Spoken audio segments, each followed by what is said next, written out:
Shalom. Ya, puji nama Tuhan. Semua sehat ya.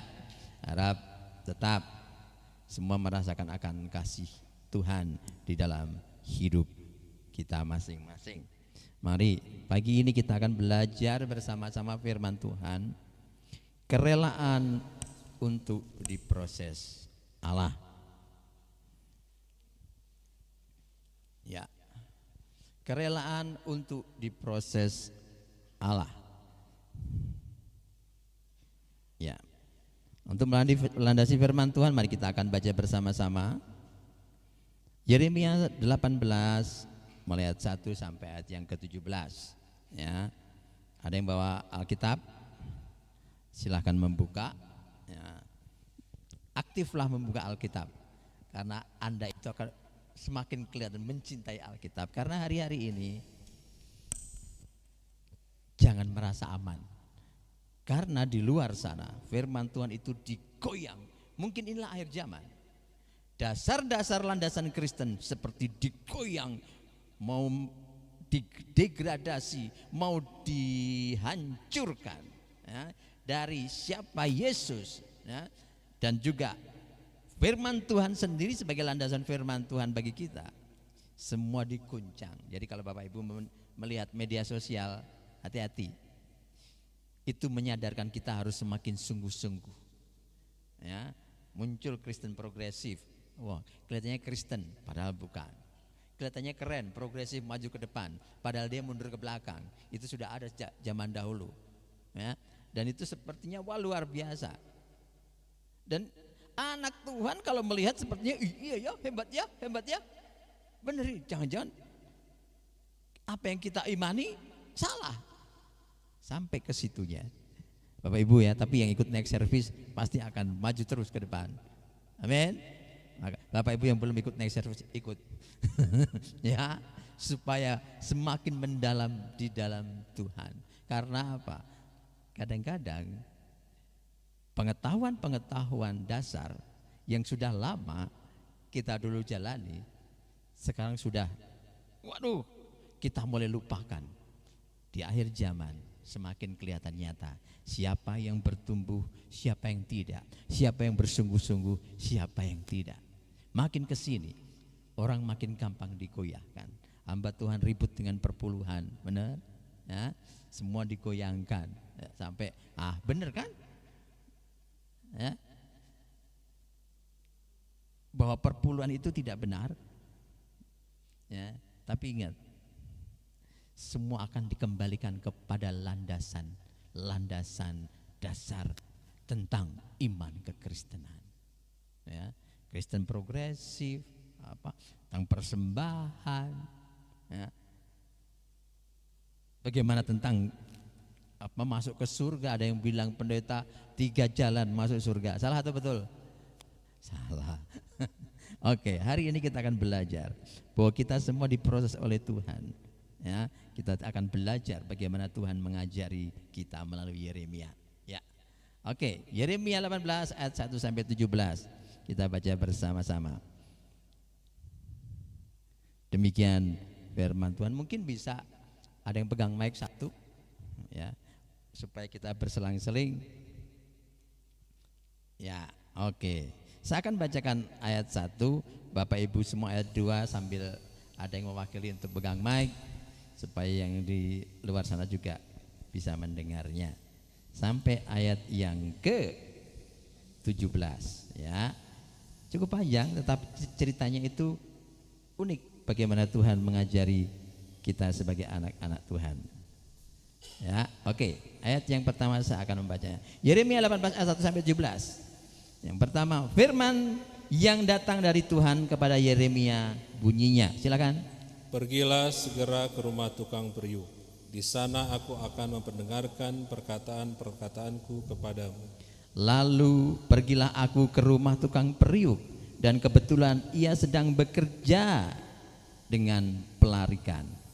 Apabila bejana yang sedang dibuatnya dari tanah liat di tangannya itu rusak, maka tukang periuk itu mengerjakannya kembali menjadi bejana lain menurut apa yang baik pada pemandangannya. Kemudian datanglah firman Tuhan kepadaku bunyinya, Masakan aku tidak dapat bertindak kepada kamu seperti tukang periuk ini, hai kaum Israel? Demikianlah firman Tuhan, sungguh seperti tanah liat di tangan tukang periuk, demikianlah kamu di tanganku, hai kaum Israel. ada kalanya aku berkata tentang suatu bangsa dan tentang suatu kerajaan, bahwa aku akan mencabut, merobohkan, dan membinasakan. Tetapi apabila bangsa yang terhadap siapa aku berkata demikian telah bertobat dari kejahatannya, maka menyesallah aku bahwa aku hendak menjatuhkan malapetaka yang kurancangkan itu terhadap mereka. Ada kalanya aku berkata tentang suatu bangsa dan tentang suatu kerajaan, bahwa aku akan membangun dan menanam mereka. Tetapi apabila mereka melakukan apa yang jahat di depan mataku dan tidak mendengarkan suaraku, maka menyesallah aku bahwa aku hendak mendatangkan keberuntungan yang kujanjikan itu kepada mereka. Yeremia, sebab itu katakanlah kepada orang Yehuda dan kepada penduduk Yerusalem, beginilah firman Tuhan, sesungguhnya aku ini sedang menyiapkan malapetaka terhadap kamu dan merancangkan rencana terhadap kamu. Baiklah kamu masing-masing bertobat dari tingkah langkahmu yang jahat, dan perbaikilah tingkah langkahmu dan perbuatanmu.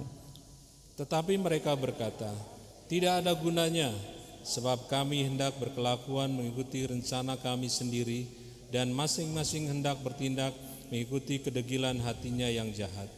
Sebab itu beginilah firman Tuhan, cobalah tanyakan di kalangan bangsa-bangsa, siapakah yang telah mendengar hal seperti ini? Anak darah Israel telah melakukan hal-hal yang sangat ngeri. Masakan salju putih akan beralih dari gunung batu Sirion? Masakan air gunung akan habis, air yang sejuk dan mengalir? Tetapi umatku telah melupakan aku. Mereka telah membakar korban kepada dewa kesia-siaan. Mereka telah tersandung jatuh di jalan-jalan mereka, yakni jalan-jalan dari dahulu kala, dan telah mengambil jalan simpangan, yakni jalan yang tidak diratakan. Maka mereka membuat negerinya menjadi kengerian, menjadi sasaran suitan untuk selamanya. Setiap orang yang melewatinya akan merasa ngeri dan akan menggeleng-gelengkan kepalanya. Seperti angin timur aku akan menyerahkan mereka di depan musuhnya. Belakangku akan kuperlihatkan kepada mereka, dan bukan mukaku pada hari bencana mereka. Demikian sejauh pembacaan firman Tuhan. Berbahagialah orang yang baca firman Tuhan, merenungkan dan melakukannya di dalam kehidupan sehari-hari. Iya, Bapak Ibu yang dikasihi oleh Tuhan, ya. Hidup ini adalah sebuah proses. Setuju? Setuju? Ada yang tidak setuju, ada yang setuju. Memang memahami tentang sebuah proses kehidupan dalam kehidupan kita, semuanya itu tergantung dengan pemahaman, ya, setiap manusia. Yang pertama, hidup itu ya tergantung kepada aku, ya, bukan kepada Tuhan. Orang yang kedua mengatakan, iya ya, tapi enggak lah, aku mah ada bagianku, ada bagian Tuhan. Tapi yang ketiga sungguh mengatakan, ya, hidup itu proses dari Tuhan. Tapi hari ini kita akan belajar. Kadang-kadang memang di dalam hidup kita, orang yang mengatakan, itu bukan urusan Tuhan, itu urusan saya, nggak usah kita bahas. Tapi yang kita bahas di sini adalah bagaimana orang yang kadang-kadang menyadari bahwa itu hidup memang proses, tapi kadang-kadang enggak juga. Itu bagianku, aku pengen bebas. Ya. Relasi dengan Allah kadang-kadang dipahami begitu hitung-hitungan. Saat aku perlu, aku datang kepada Tuhan menyadari, oh ya, hidup itu proses. Sadari Bapak Ibu, sebetulnya begini, hebatnya Tuhan itu antara yang berniat jahat, antara yang berbuat jahat dengan yang berbuat baik, antara orang yang berbuat baik berrelasi dengan orang yang suka berbuat baik, antara orang yang berbuat jahat dengan orang yang berbuat baik. Semuanya itu hidup masing-masing, tetapi Tuhan bisa memproses dalam satu tindakan bahwa semuanya itu terlibat di dalamnya. Ada penyesat, Tuhan katakan apa? Penyesatan memang harus ada, tetapi celakalah orang yang menyesatkan atau berbuat sesat. Tapi faktanya ada. Tetapi bagi orang yang berteguh di dalam Tuhan, penyesat itu justru menguatkan dia, yakin bahwa sesungguhnya kalau ada penyesat itu semakin akan memunculkan kebenaran itu. Benar? Semakin akan kita bergiat. Makanya next service itu semangat mempelajari penyesat-penyesat. Ya, penyesat dibahas begitu. Oh iya gini. Sehingga kita apa? Setiap orang yang mencoba mengkorek Alkitab kita pelajari ini kebenaran atau bukan, ya. Ini benar nggak sesuai dengan rencana Tuhan atau bukan. Demikian juga dalam kehidupan sehari-hari. Bagaimana orang yang berrelasi satu dengan yang lain dalam satu tindakan, semuanya itu ada dalam kontrol Tuhan. Sadar atau tidak sadar, semuanya ada dalam kontrol Tuhan. Pribadi masing-masing itu dikontrol oleh yang maha pribadi. Kalau kita seperti robot, oh enggak juga. Ada free will yang Tuhan tetap hargai. Tetapi kemaha pribadian Allah itu hadir di dalam setiap perilaku manusia. Itu hebatnya Tuhan. Bagaimana setiap kita yang duduk di sini, Tuhan tahu hati masing-masing. Yang di sini sebelah sini, ya, semua menghadap ke sini. Yang sebelah sini menghadap sini. Tiap-tiap orang di sini berdoa, ada yang berdoa, ada yang berbisik, ada yang mungkin baru merenung. Saya tidak tahu, tapi Tuhan tahu. Benar? Karena apa? Dia maha pribadi. Kita cuma pribadi satu, tapi Tuhan maha pribadi. Bahkan saat ini pun ada yang ingat ikan asin di rumah, Tuhan juga tahu. Ini habis pulang ini ingat ikan asin. Tuhan tahu hatimu. Hari ini yang baru merenungkan, iya, memang hidup saya proses, semua tahu. Hari ini pun yang merancangkan tiba-tiba di sini duduk manis, tapi merancangkan, wah nanti naik apa ya? Kelihatannya kalau mau healing di sana tuh susah sekali pakai mobil. Firman Tuhan baru disampaikan tapi kalian tahu tentang healing. Lumayan. Tuhan tahu. Mari kita belajar bersama-sama. Bagaimana? Bahwa hidup ini adalah proses daripada Tuhan. Sadar atau tidak, hidup ini ada proses daripada Tuhan. Bapak Ibu yang kasih oleh Tuhan. Terkadang-kadang kita begini. Kita ingin dekat dengan Tuhan, tapi tidak mau konsekuensi yang ada. Mengganggu pekerjaanku, mengganggu privasiku. Kadang-kadang kita lebih bisa memahami dan mengizinkan Tuhan itu seperti begini, ya. Tuhan bukan Tuhan yang maha kuasa, maha hadir dan menjadi bagianku. Tapi lebih kadang-kadang seorang itu menganggap Tuhan itu seperti relasi, ya. Relasi sebuah asuransi dengan nasabahnya. Ya, sebuah asuransi bagaimana? Dalam relasi semacam ini, seorang nasabah tidak mengharapkan perusahaan asuransi tempat ia mempunyai polis untuk ikut campur. Ya, saya nasabah, ya, saya punya polis, tapi asuransi tidak perlu ikut campur saya. Pokoknya saya masukin menjadi nasabahmu, ya. Tapi kamu tidak boleh campur tangan. Tapi saat hal yang penting, saat nasabah itu terkena sesuatu, nah kamu harus siap menolong saya.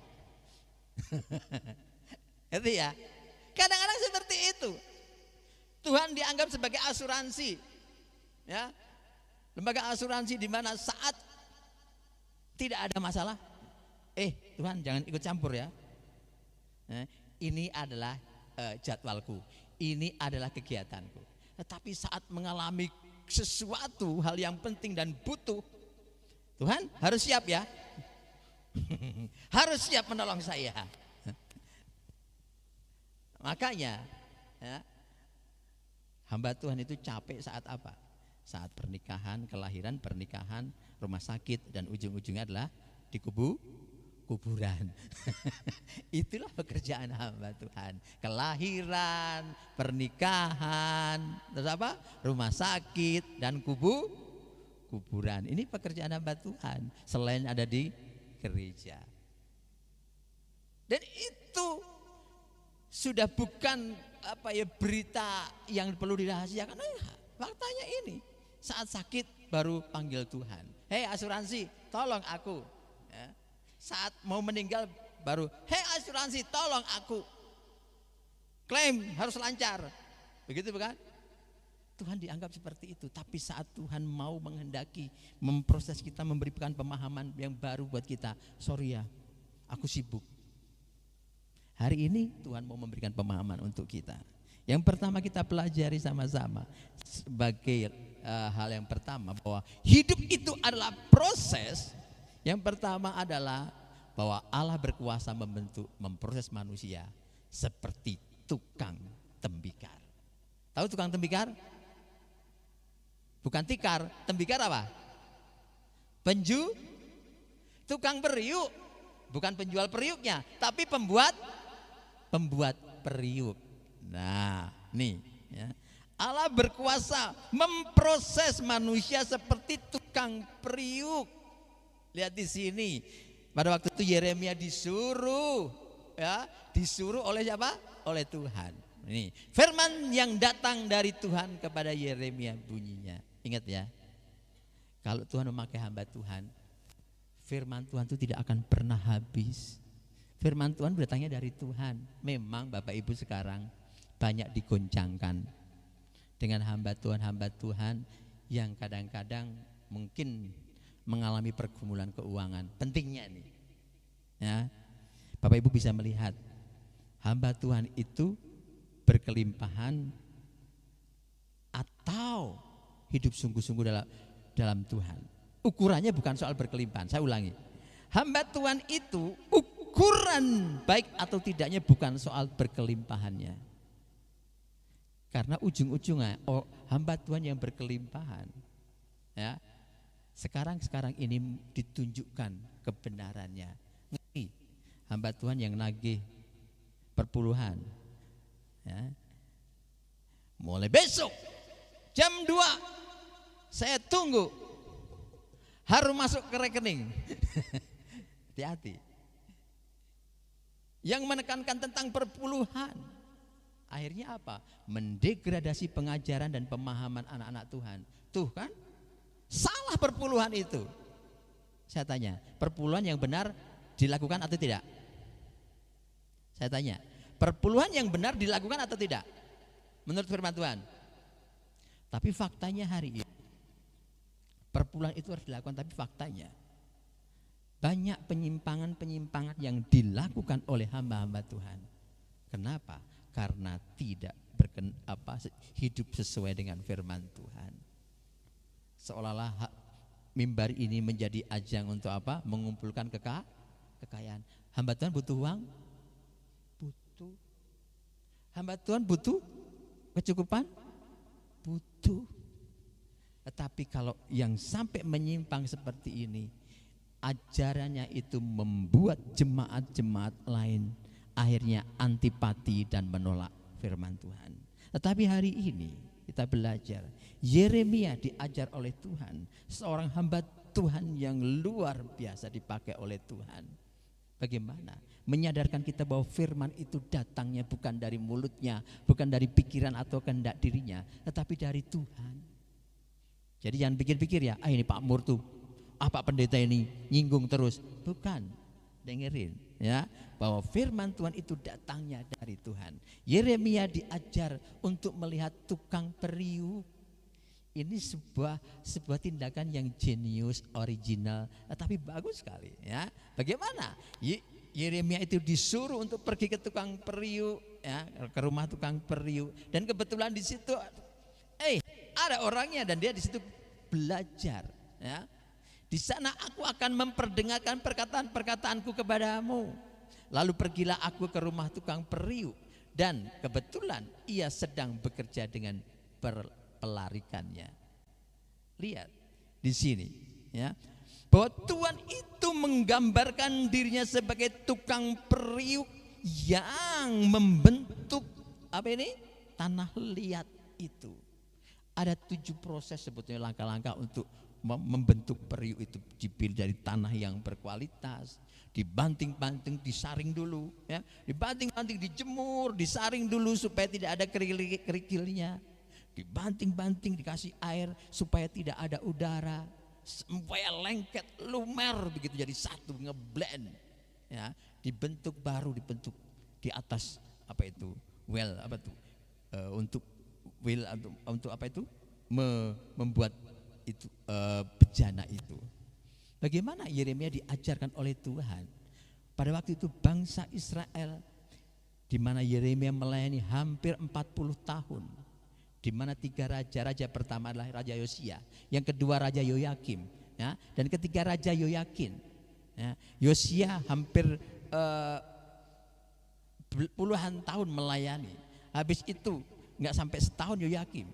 Ya, yang selanjutnya cuma 3 bulan. Ya, hampir 3 bulan melayani, kalau tidak salah, mohon dikoreksi, ya. Bagaimana raja-raja ini melayani makin kesana makin tidak takut akan Tuhan, sehingga rakyatnya itu dibawa untuk menjauh daripada Tuhan, sehingga Yeremia dipakai oleh Tuhan untuk menegur bangsa ini, bangsa yang menjauh daripada Tuhan. Tuhan mau tunjukkan ayat yang keempat, apabila bejana yang sedang dibuatnya dari tanah liat di tangannya itu rusak, maka tukang periuk itu mengerjakannya kembali menjadi bejana lain menurut apa yang baik pada pemandangannya. Lihat, jadi rupanya tukang periuk itu ada saatnya mengalami kegagalan dalam memproses bejana. Penyebab kegagalan membuat bejana apa? Kira-kira ada 2. Yang pertama, kalau ada udara di tanah liat itu. Ya, yang pertama ada tanah liat, yang kedua adalah ada pasir kerikil di dalamnya. Tapi lihat, nanti kita akan sama-sama membahas. Yang pertama Tuhan mau tunjukkan adalah bahwa Allah itu berkuasa, Allah itu mampu, Allah itu punya kemampuan dan berkuasa seperti seorang tukang penjunan terhadap tanah liat itu. Semua terserah Tuhan mau dibentuk seperti apa, desainnya seperti apa, mau dibuat apa. Nah, tapi manusia kadang-kadang kan enggak lah, Tuhan itu haknya cuma saat di gereja. Nah, itu bagian Tuhan. Tapi saat di sana, oh itu adalah hakku. Tidak. Engkau dilahirkan dan dibentuk. Ya, Yeremia di dalam satu ayat bagaimana Tuhan itu tahu membentuk dari saat dia lahir, sebelum lahir. Tuhan itu tahu siapa kita. Tuhan itu tahu siapa Bapak Ibu semua di sini. Allah itu yang membentuk kita. Dari kandungan itu Tuhan tahu siapa kita. Kalau sudah ngomong begitu, iya ya, Tuhan itu yang membentuk saya. Tapi dalam kehidupan sehari-hari, sebentar. Ya, Pak Mur nggak boleh khotbah. Pokoknya khotbahnya cuma di gereja. Saat ada persekutuan, urusan saya. Salah. Ya, dalam seluruh kehidupan kita ini kita adalah milik Tuhan. Engkau bekerja sebagai pengusaha, engkau bekerja sebagai guru, engkau bekerja sebagai karyawan, sebagai apa? Mungkin desainer atau apa. Seluruh hidup kita dari awal hingga akhir ada tangan kuasa Tuhan yang membentuk kita. Seperti tanah liat itu, kalaupun dia gagal dan rusak, Tuhan bisa membentuk kembali menjadi apa? Dikatakan, ya, seperti ya, apabila bejana yang sedang dibuatnya dari tanah liat di tangannya itu rusak, maka tukang periuk itu mengerjakannya kembali menjadi bejana lain menurut apa yang baik. Bukan dibuat jelek, kehel, ini mah bandel, udah enggak usah.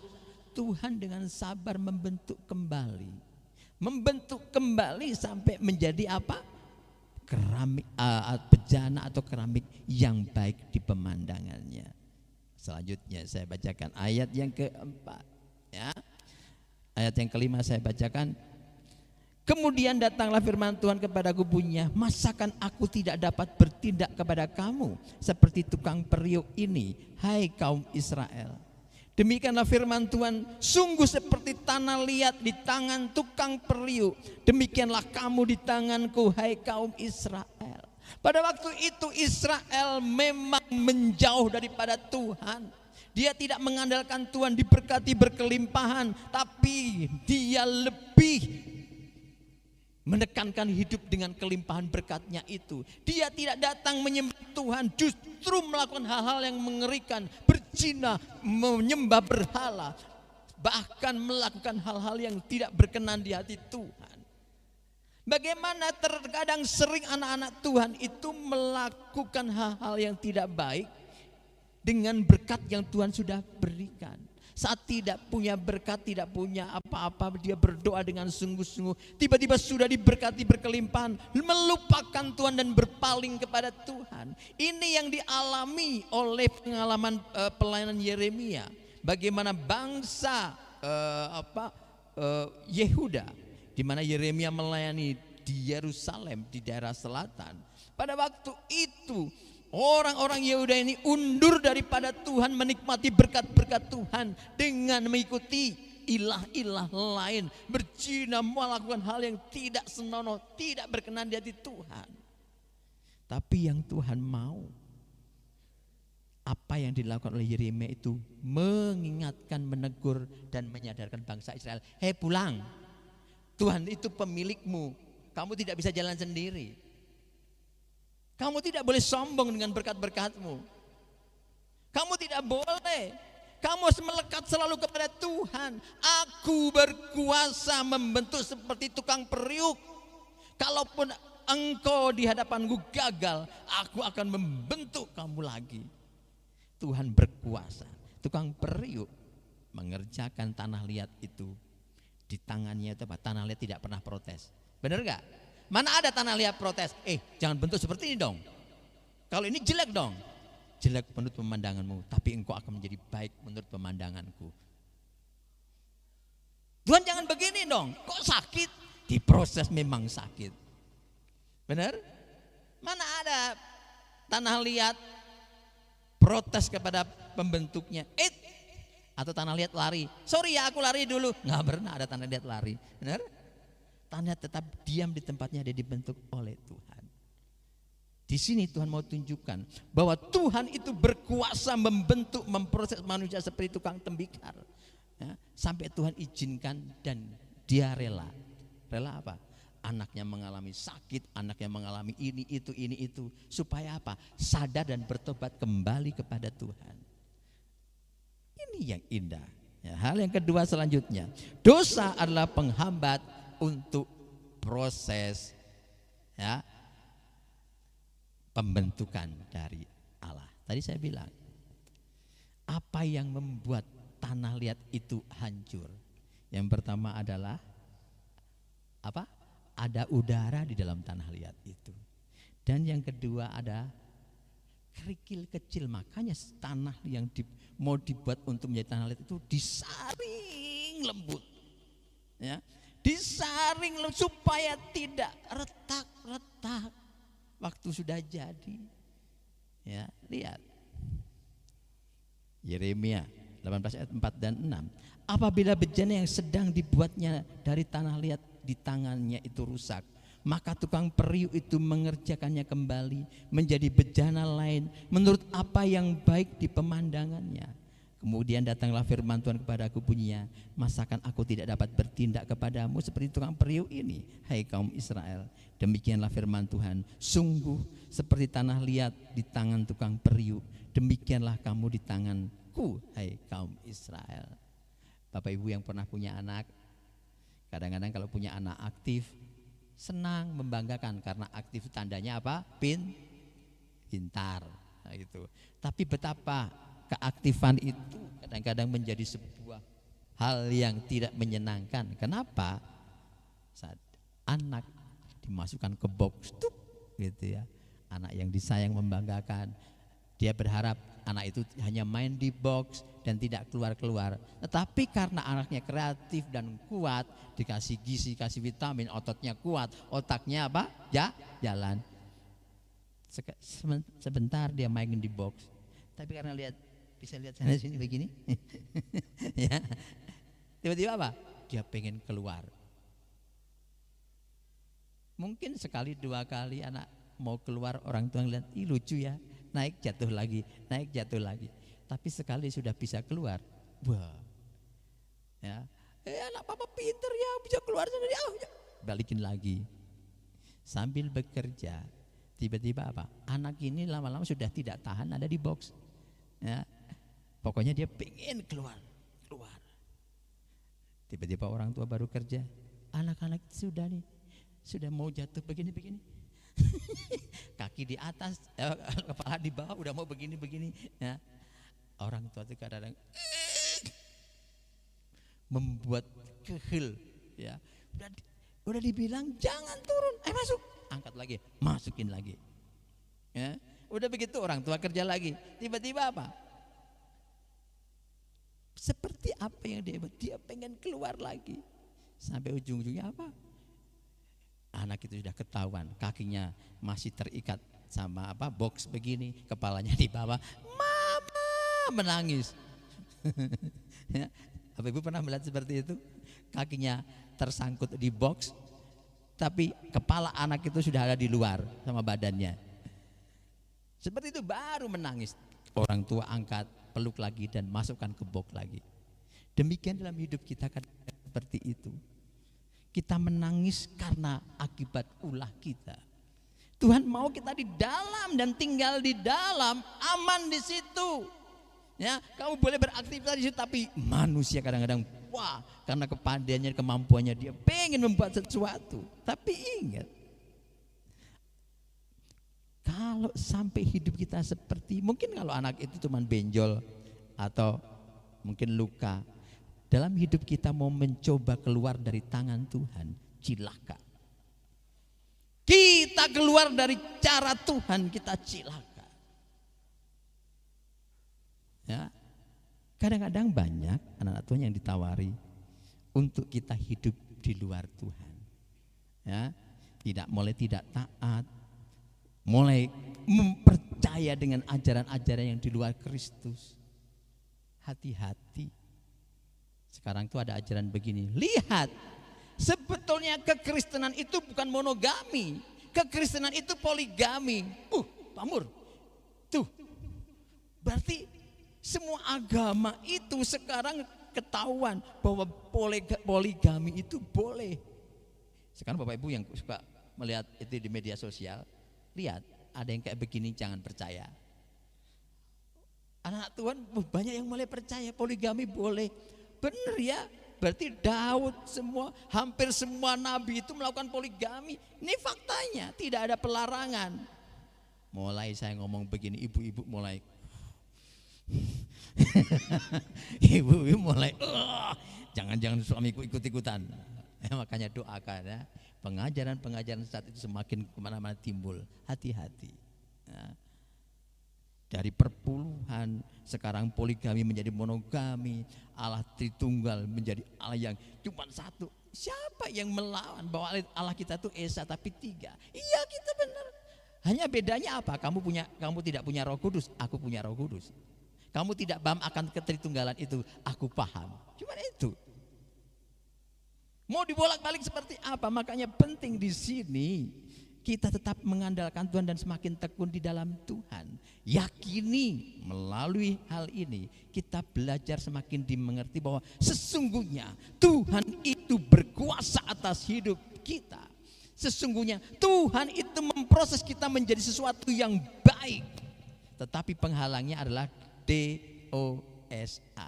Digambarkan seperti apa? Udara yang ada di dalam tanah liat itu, yang digambarkan dengan kerikil-kerikil kecil. Saya bikin dari AI kok susah sekali ya. Ada proses mencungkil apa ini? Menkorek udara yang ada di tanah liat itu. Ya, diambil dibentuk lagi. Tanah-tanah liat yang ada pasirnya, dikorek.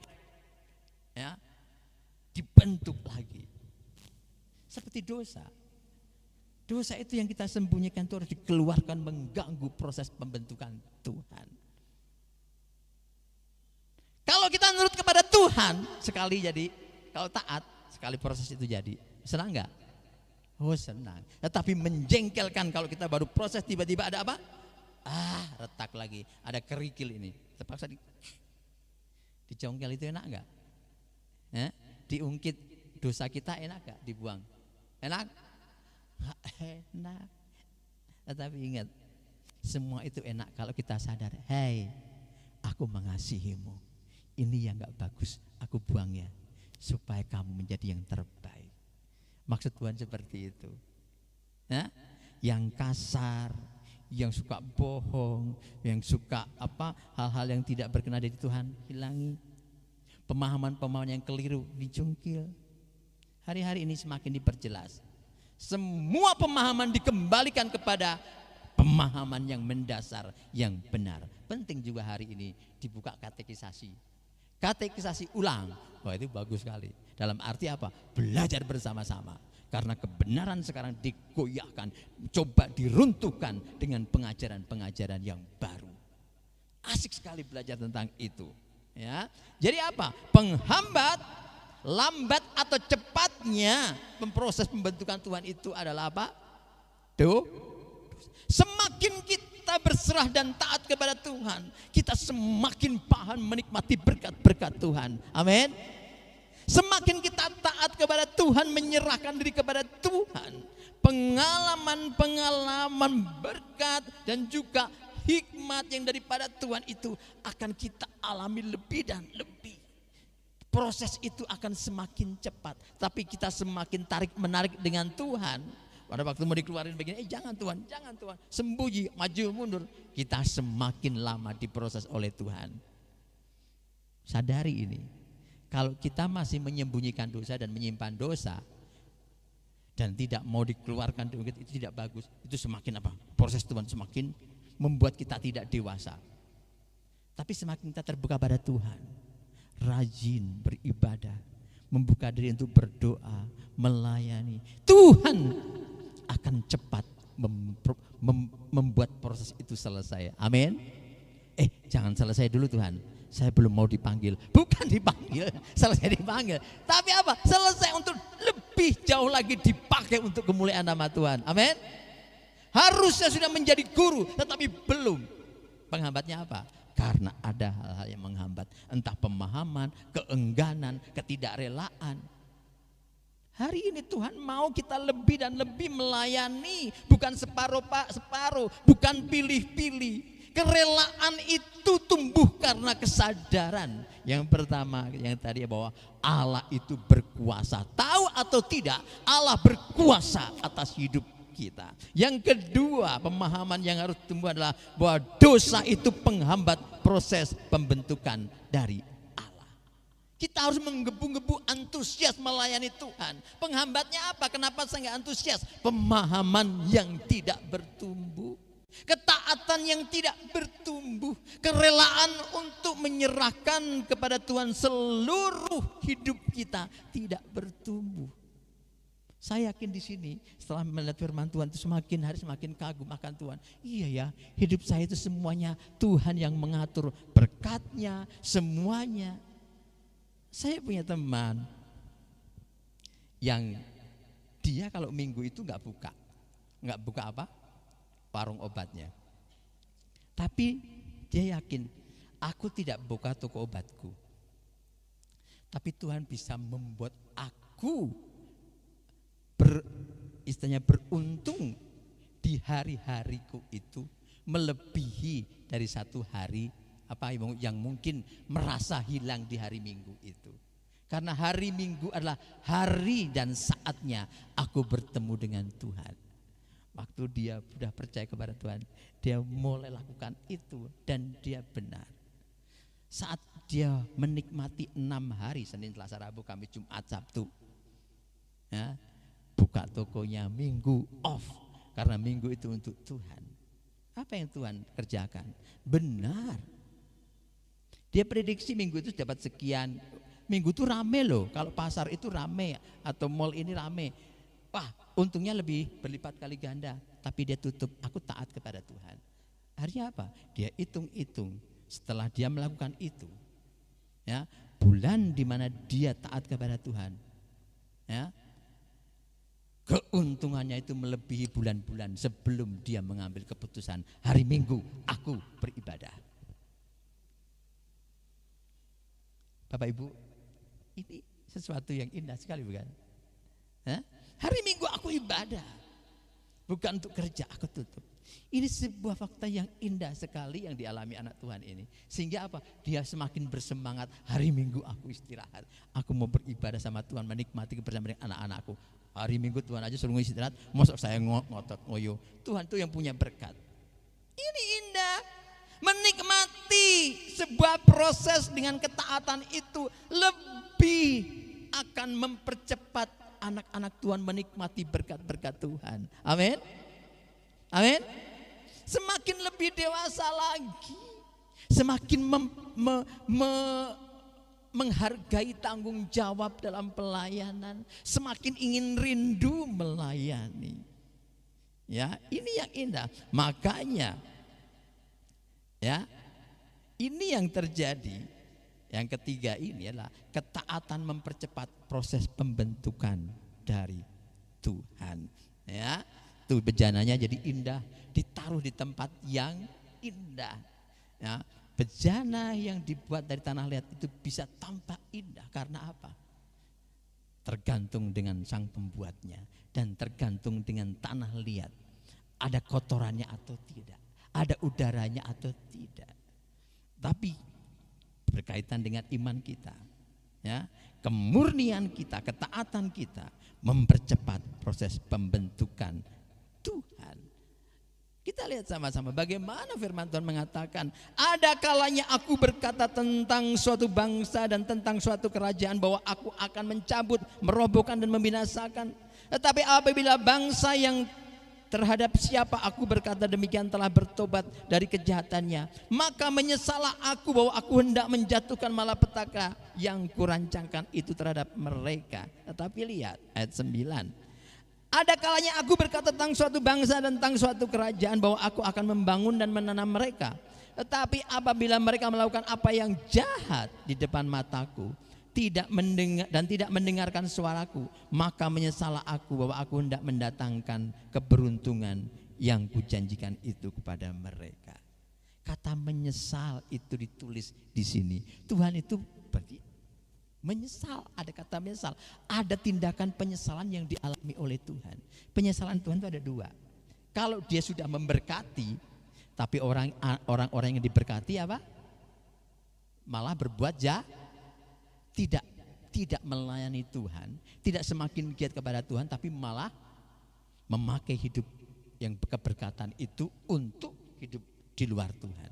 Tapi Tuhan juga menyesal saat dia mau menghukum anak-anaknya atau anak-anak Tuhan, tiba-tiba apa?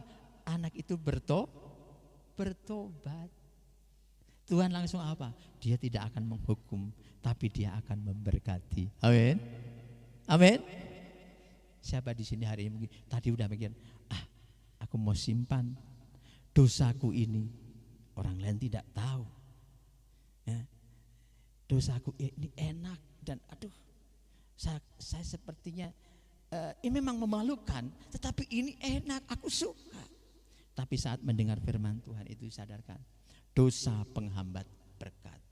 Aku ingin diberkati, tapi aku nggak mau kehilangan kebiasaan ini. Tetapi aku sadar kebiasaan ini penghambat berkat. Hari ini firman Tuhan mengatakan, Tuhan itu menyesal ada dua hal. Yang pertama, saat mau memberkati, tapi tiba-tiba anak-anak Tuhannya undur dan jauh meninggalkan Tuhan.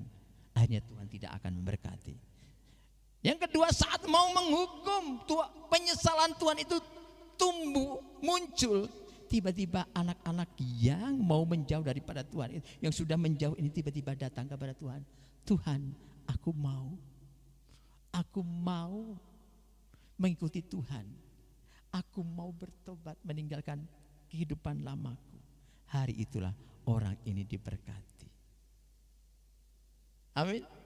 Amin. Yang kasar kepada istri tidak kasar lagi. Yang kemarin mungkin maunya menang sendiri, sekarang bisa menerima pasangan dengan baik. Yang kemarin mau menang sendiri terhadap anak, akhirnya apa? Bisa mencoba, oh ya aku ini ayah, seorang yang ayah itu harus lemah lembut menerima anaknya dengan apa adanya. Akhirnya apa? Disitulah terjadi sebuah proses yang apa? Cepat, yang Tuhan apa izinkan berkat itu jadi berkelimpahan. Amin. Amin. Ya. Yang ngeri nih, jadi apa? Allah itu berkuasa atas hidup kita. Sadari. Kita tunggu biar lewat dulu. Ya. Nah, Allah berkuasa atas hidup kita, sadar atau tidak. Hari ini kita sama-sama diingatkan, Allah berkuasa atas hidup kita. Mau diapain, semua terjadi karena campur tangan Tuhan. Yang kedua, ya, bahwa dosa penghambat proses pembentukan Tuhan atas kita. Tuhan maunya kita menjadi orang yang hebat. Tapi Tuhan, yang lain sudah selesai jadi hebat, kenapa saya belum? Karena engkau tidak taat. Yang ketiga, ketaatan mempercepat proses pembentukan itu. Tapi pertanyaan yang terakhir, bagaimana jika tidak bertobat? Tuhan sudah tegur berulang-ulang tidak bertobat, gimana seperti bangsa Israel ini? Ya, dikatakan apa? Ayatnya, ya, di Yeremia. Ya. Kalau tidak bertobat seperti apa? Nih jawabannya. Di apa? Hah? Dibanting. Lihat. Beginilah firman Tuhan kepadaku, pergilah. Ini ayat, ini pasal 19 lanjutnya. Kalau tadi Yeremia diutus untuk belajar ke tukang apa? Periuk. Tapi ini yang kedua, Yeremia disuruh beli buli-buli atau periuk. Dikatakan, beginilah firman Tuhan kepadaku, pergilah membeli buli-buli yang dibuat dari tanah, lalu ajaklah sama-sama engkau beberapa orang tua-tua bangsa itu dan beberapa orang imam yang tertua. Ayat yang ke-10 selanjutnya, pecahkanlah buli-buli itu di depan mata orang-orang yang turut bersama-sama dengan engkau. Ngeri ya? Hah? Kalau tidak bertobat langsung dibanting di depan bangsa Israel ini, ya. Karena memang apa? Tuhan sudah mengingatkan kepada bangsa Israel, ya.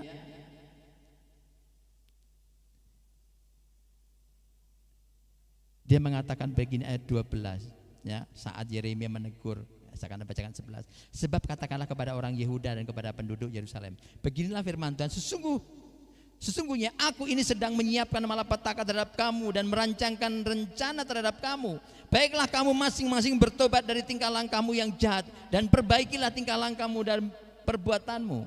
Ayat 12, tetapi mereka berkata, tidak ada gunanya, sebab kami hendak berkelakuan mengikuti rencana kami sendiri dan masing-masing hendak bertindak mengikuti kedegilan hatinya yang jahat. Hah?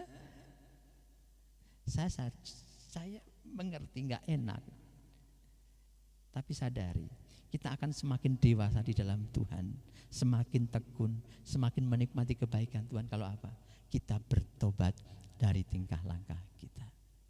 Kerelaan itu tumbuh dari pemahaman Allah itu menguasai hidupku. Sakit tidak semua seizin Tuhan, diberkati tidak itu seizin Tuhan. Ujian bukan soal sakit tidak atau jatuh. Ujian juga bisa berupa keberhasilan. Hati-hati. Kalau keberhasilan itu membuat kita undur daripada Tuhan, tandai itu. Tuhan, ini apa? Ya. Makanya Yeremia ini katakan apa? Dia suruh Allah menyuruh Yeremia untuk beli buli. Saya juga sendiri Pak memahami ini malam-malam. Kok pasal 19 ini bicara tentang buli-buli lagi? Tapi dia disuruh membeli buli-buli dan apa? Membantingkannya di hadapan orang-orang Yehuda. Mari bukan? Ya. Roma 9 ayat 20-21. Siapakah kamu hai manusia, maka kamu membantah Allah? Dapatkah yang dibentuk berkata kepada yang membentuknya, mengapa engkau membentuk aku demikian? Apakah tukang periuk tidak mempunyai hak atas tanah liatnya untuk membuat gumpal yang sama, suatu benda untuk dipakai dengan tujuan mulia dan suatu benda lain untuk dipakai guna tujuan yang biasa? Tapi dikasih oleh Tuhan, tanah liat tidak pernah protes kepada pembentuknya, dan ini sangat keras disampaikan melalui surat Roma ini. Hai manusia, dapatkah engkau membantah Allah? Allah yang berkuasa atas hidup kita. Ayo katakan, ada yang berani membantah bahwa Allah itu berkuasa atas hidup kita? Saya yakin tidak. Tetapi apakah hatimu mengatakan seperti itu? Apakah hatimu setiap hari memahami akan hal itu? Kadang-kadang kita waktu hari Minggu menjadi orang Kristen yang baik, tetapi di hari-hari biasa kita menjadi seorang ateis praktis. Percaya Tuhan tapi melakukan apa? Tindakan-tindakan yang tidak menunjukkan orang percaya. Ini makanya Tuhan menegur dengan keras, ya, bahwa kita diingatkan kita tidak bisa protes sebetulnya dengan Tuhan. Kalau engkau diberkati, itulah waktunya Tuhan berkati engkau. Nikmati dan pakai, pepetkan dirimu, dekatkan dirimu pada Tuhan. Apa maksud Tuhan? Kenapa aku diberkati? Saat engkau tidak diberkati, tetap datang kepada Tuhan. Apa maksudnya ini Tuhan? Tuhan bisa membuat kita berkelimpahan dengan ketaatan, dan Tuhan bisa membuat kita lebih berkelimpahan karena ketaatan. Sehingga apa? Berkat-berkat ketaatan itu membuat kita menjadi orang-orang yang berkelimpahan dipakai oleh Tuhan. Amin. Amin. Saya senang bergaul dengan anak-anak Tuhan yang taat. Mungkin saya pernah menciptakan hal ini. Pada waktu itu saya jadi panitia Natal. Cuman saya pada waktu itu ada seorang anak Tuhan, saya tahu setelah saya kenal dengan dia, waduh luar biasa taatnya, ya, dia luar biasa, dia tahu dia diberkati oleh Tuhan luar biasa. Dia SMP tidak lulus,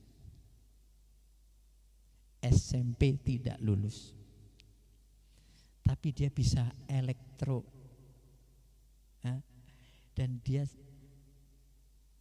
di rukonya itu ada mesin obras, di mana dia bisa mengotak-atik mesin itu yang dulunya tidak nyambung ke komputer, akhirnya bisa disambungkan ke komputer sehingga bisa otomatis jalan melalui komputer.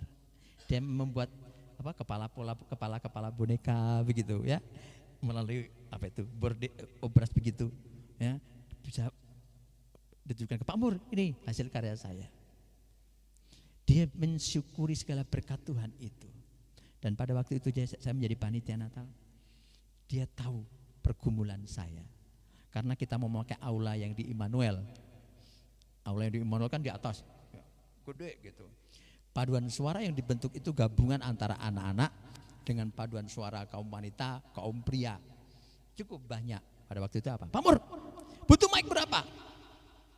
Karena saya waktu itu sedang kontrol, ya, wah ini kok panggungnya cukup besar, mic-nya nggak ada mic gantung.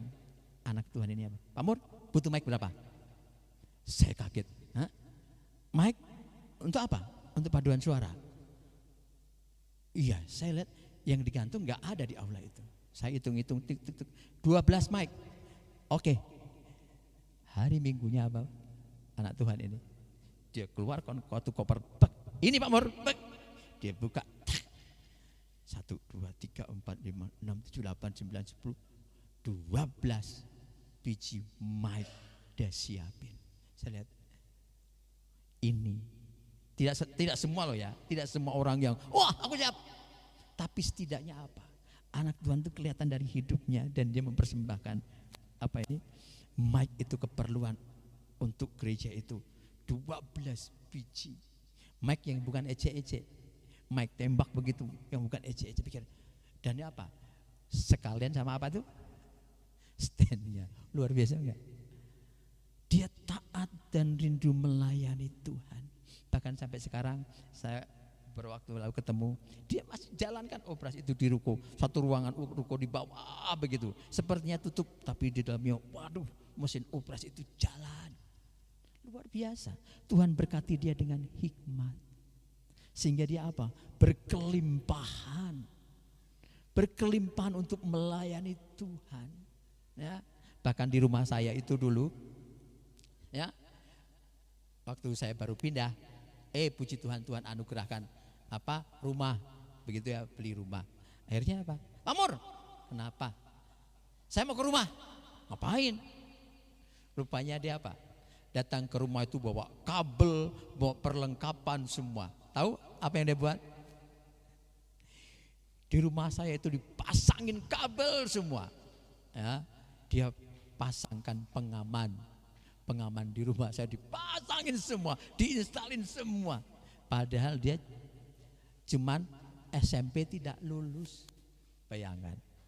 Dia bisa mengutaati semuanya ini. Karena dia apa? Melayani Tuhan. Dia rindu dipakai Tuhan. Kemurahan yang dari hatinya itu berkelimpahan untuk berbagi kepada orang lain.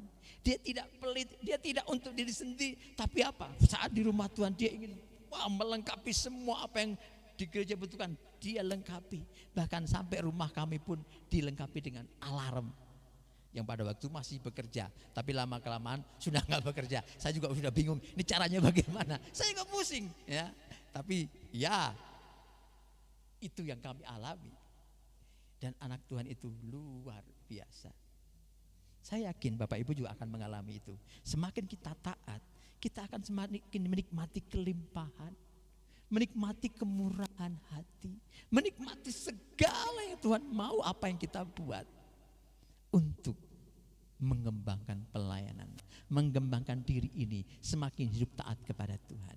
Dan itu dikatakan apa? Apakah tukang periuk tidak mempunyai hak atas tanah liatnya untuk membuat dari gumpal yang sama suatu benda untuk dipakai dengan tujuan yang mulia dan suatu benda lain untuk dipakai guna tujuan yang biasa? Saya yakin anak Tuhan yang sungguh-sungguh menyadari, memahami akan hal ini, kita akan dipakai untuk perkara-perkara yang mulia. Amin. Amin. Mau dipakai Tuhan untuk perkara-perkara yang mulia? Beri kemuliaan buat Tuhan. Ini yang indah. Semakin kita taat, Tuhan akan kita pakai untuk perkara-perkara yang mulia. Jangan mau ecek-ecek. Tuhan, aku mau. Aku mau musik ini maju. Tentu gak gampang. Ngulik lagunya, nyiapin semuanya. Tuhan, aku mau sekolah minggu maju. Tentu gak gampang. Bikin alat peraga sampai ngantuk-ngantuk begini. Saya sadar menjadi guru sekolah minggu itu gak gampang. Nyiapin alat peraga, nyiapin semuanya. Tuhan, aku mau komisi wanita, komisi yang maju. Gampang? Gak gampang. Butuh pemikiran apa yang dibutuhkan. Butuh pemikiran apa yang harus dibuat untuk maju ke depan. Tuhan, aku mau gereja ini maju. Dengan engkau taat dan menyadari bahwa aku ini alat Tuhan, tidak pantas aku protes sama dia. Entah dengan segala keberadaanku berhasil atau tidak, aku mau memuliakan Tuhan. Amin.